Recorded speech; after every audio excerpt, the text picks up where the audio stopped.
মেয়েরা হচ্ছে natural beauty, তাদের কোনো মেকআপ লাগে না, নো আটা ময়দা, যেরকম আমি কোনো আটা ময়দা। আচ্ছা আপু, আপনাকে কিছু কি জিজ্ঞাসা পারি?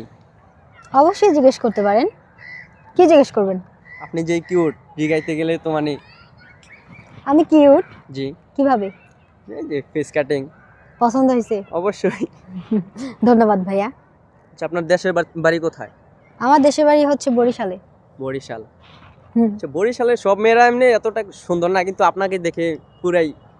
এই জিনিসটা কেন বললেন? বরিশালের প্রত্যেকটা মেয়ে আসলে সুন্দর, এটা ভুল বললেন যে বরিশালের তার মেয়েরা মধ্যে সুন্দর না। আপনি একটু স্পেশাল আর কি, আপনাকে দেখতে একটু অন্যরকম লাগে আর কি। আমার থেকে আরো সুন্দরীরা আছে বরিশালে, যে কয়টা নায়িকা আছে সব তো এখানে ঢাকাই, ওরা আরো বেশি সুন্দর। বেশিরভাগ নায়িকারাই হচ্ছে বরিশালের।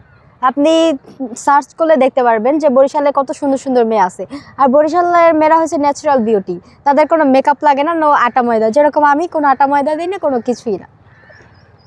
আর বরিশালের মেয়েদের ভিতরে কি কি গুণ আছে জানেন? অনেক ভালো গুণ আছে। যেরকম জামাইকে ভালোবাসতেও জানে, সেরকম জামাইকে মারতেও জানে, আবার সেরকমই সব কিছু এক হাতে সামলাতেও পারে। যেরকম আপনার 100 জনের খাবার ওরা তৈরি করতে পারবে, যদি ওদের খেপান তাহলে আপনাকে দুই চোখেও দেখতে পারবে না। আচ্ছা বরিশাল হচ্ছে একটা ব্র্যান্ড, বুঝতে পারছেন? জি, বুঝতে পারছি। আর বরিশালের মেয়েরা সবসময় দেখতে অনেক সুন্দর হয়। আর কিছু? আর কিছু বলার নাই, যা বলছেন অনেক কিছু বলছেন। যাই ভাবছিলাম বরিশাল বিয়ে করব, এটাও ক্যান্সেল। মানে বরিশাল বিয়ে করবেন না কেন?